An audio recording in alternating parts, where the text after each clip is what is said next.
pagtaas ng bayarin sa kuryente, lalo-lalo sa generation. Ipinakita rin ni Jing kanina na yung kontrata natin na pinasok ay tama lang. Tama lang talaga kasi kung tinaasan mo yung kontrata mo, take or pay yung mga kontrata. Ang possibility na tataas yung ating taripa ay andun din dahil magbabayad ka ng kuryente na hindi mo ginagamit. Yung pag-determine ng ating base load ay sumunod sa scientific forecasting yan na itinuro ng University of the Philippines.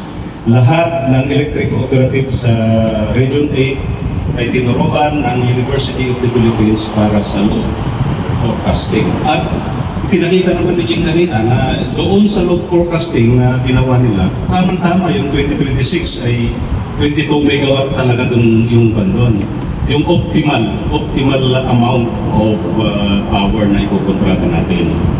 Kaya nga lang, dahil dito sa hindi nating inaasahan na pag-init ng ating panahon at tumaas yung konsumo ng kuryente ng ating mga consumers, kaya yung exposure natin sa Western ay napakalaki. At hindi lang tayo, halos lahat ng mga electric utilities sa buong Pilipinas. Kasama Meralco. Yung Meralco ngayon, kung makikita mo sa Facebook, napakadaming post tungkol doon sa spike ng kanilang mga konsumo.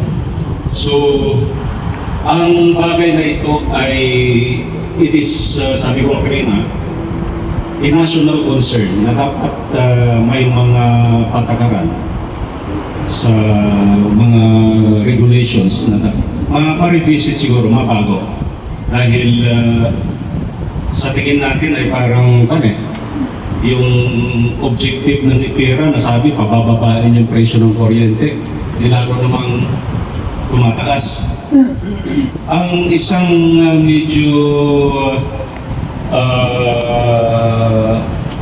aggressive na idea na pinupus natin ay kasi nangyayari itong mga congestion na ito dahil hindi pa normal yung system ng transmission sa Pilipinas. Itong linya between Matnog and Allen, ang kaya lang i-transport na kuryente niyan ay 250 megawatt. 250 megawatt lang. Yung high voltage recurrent cable dyan sa Matnog to Allen. What if ang Visayas ay mangailangan ng 500 megawatt? At plano natin sana kumuha sa Luzon, 250 megawatt lang yung capacity ng cable dyan. So, wala na. Ang mangyayari dito, yung mga mahal na power plant sa Visayas, yung mga diesel, yun yung paandarin ng NGCP dahil yun yung mga ancillary provider ng power. Yun yung mga kinukontrata nila na panggagalingan ng kuryente kung kulang ang supply. So, ang diesel, aandar yan, ang epekto niyan, magiging mahal yung ating kuryente. Ang isang lumalabas na, I think maganda sana ito kung pakakinggan ng ating national leadership, habang hindi pa normal itong ating transmission system sa buong Pilipinas. Dahil sinasabi nga nila, one nation, one grid. One nation, one grid.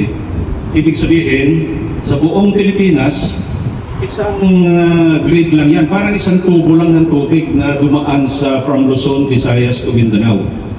Kaya lang, dahil hindi pa normal yan, dapat itong LLCC na ito, i-allocate sa lahat ng customer sa grid. Kasi hindi pa normal eh. Bakit dahil dyan sa problema sa grid ay bakit Visayas lang, bakit Region 8 lang yung magsasuffer? Iisang grid lang naman tayo sa buong bansa. Samantalang kung i-allocate natin yan sa buong Pilipinas, yung lahat ng customer na connected sa grid dito sa NGCP lines, ang simulation namin 16 centavos lang yung epekto.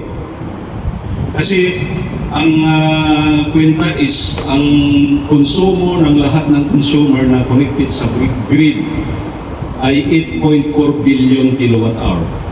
Ngayon, sa Visayas, 573 million. 573 million yung kinukulikta sa atin dito. So, kung i-allocate mo dun per kilowatt hour, 16 centavos lang. Kaya, kung yung ating administration ay may political will talaga, kasi wala namang malulugi. Yung LLCC, mababayaran pa rin eh. Kaya lang, socialized. Talagang equally allotted sa lahat ng consumers na kumukuha ng kuryente sa NGCP.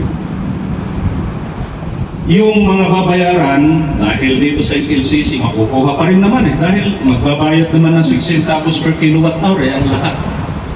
Pero, I think hindi fair na dito lang sa Visayas ipatong yung 573 million na yan.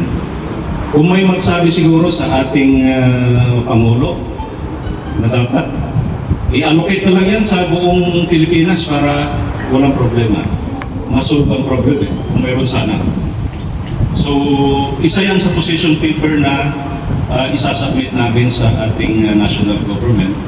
Kami dito sa Region 8 ng mga electric utilities. So, subukan namin isulong yan. At mainam sana kung yung mga lawmakers natin ay maparating din sa kinauukulan para masolve ito. Otherwise, yung mga iniisip nating mga hakbang ay parang uphill battle yan eh. Kasi it needs regulatory change. Kailangan baguhin ng ARC yung mga formula niya, baguhin ng ARC yung mga rules na pinalabas niya tungkol sa pricing. So, it is an uphill battle at ang tao naghihintay ng immediate impact. So, yun po yung situation natin ngayon.